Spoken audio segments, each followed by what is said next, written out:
happened that there was a man. His original name we forget. The name that people gave to him is Angulimala.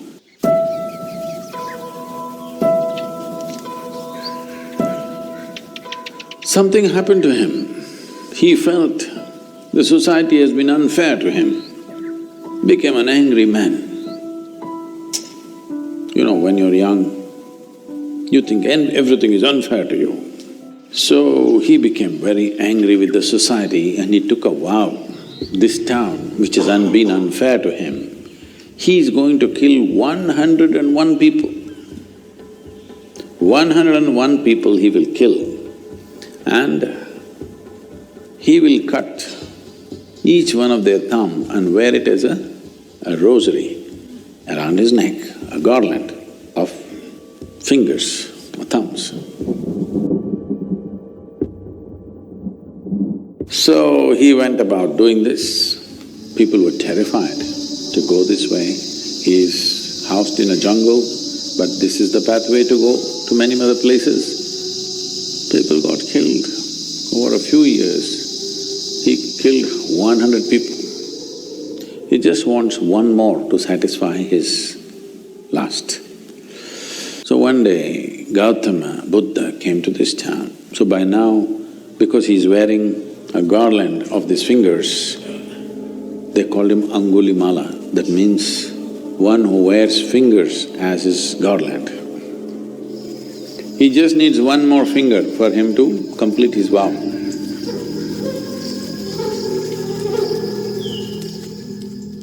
Gautama came and he was to go that way. People said, don't go this way. This is an animal. This is not a man. This is not somebody you can go and give teaching or make him meditative. Just don't go because just one more life he wants, we don't want yours to be that one. And Gautama said, if I don't go, who will go? And he will remain unfulfilled. He just needs one more finger. If I do not go, who else will go? Let me go. So he went. Angulimala was sitting on a rock. He saw this monk coming quietly. By now, he's enjoying his reputation. People are terrified of him, he likes it. Just the mention of his name, people tremble. He's beginning to enjoy it. So, sitting there on the rock, he roared just to make this monk know that I am here and this is your end coming. Gautama looked at him, kept walking with a smile on his face quietly. He didn't like this. Usually, when they see him or when they hear him, people run helter-skelter, wanting to save their lives. He likes that. This man is just walking. He didn't like it. He jumped off the rock and came and stood in front of him. Said, who the hell are you? And, do you know who I am? He showed his mala, all fingers. Oh.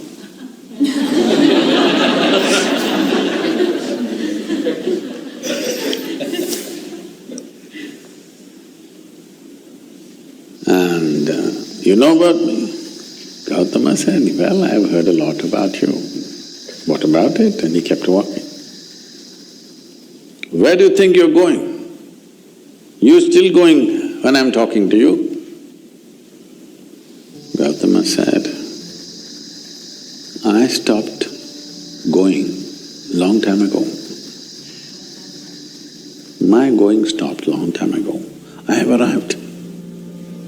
You are the one who trying to go somewhere. Then Angulimala laughed. He said, rubbish, you are definitely an insane man. I am standing still, you say I am going. You are walking and you say you are not going. What's wrong with you? He said, no, I have arrived long time ago I'm not going anywhere. One who's trying to go somewhere. But you don't know how to go there. You want my finger? Or you want my neck? Hang my head as a as a pendant. You got fingers, you can hang my head. Now it'll be a good pendant for the necklace. Because I'm done, I've arrived. It doesn't matter whether I'm physically here or not. You can do what you want. See, the pleasure of this killing is only when you're terrified and you don't want to die. When someone wants to die and they don't care, what's the use of killing this guy? And it looks like even if you kill this guy, your lust for 101 lives will not be fulfilled because this guy doesn't give you the pleasure. Then he said, wait, you tell me, what is this about? You're moving and you're saying you have arrived and you're not moving. I am not moving and you say I'm moving. You're looking for fulfillment in your own way, 101. I'm fulfilled, that's a big difference. And you can take my life. If you think you're going to be fulfilled, do it. Because this is my work, to fulfill people. If it's going to happen so easy that without a teaching, just by slashing my throat, you're going to be fulfilled, just do it, what's the problem? Now Angulimala became his star disciple.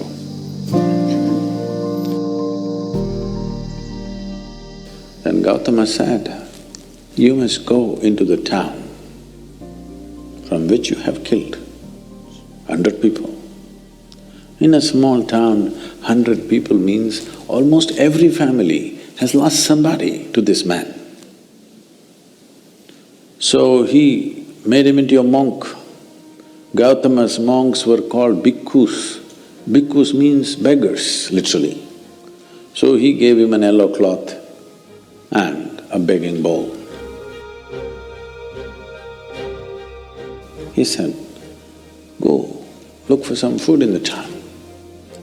So Angulimala came into the town as a monk.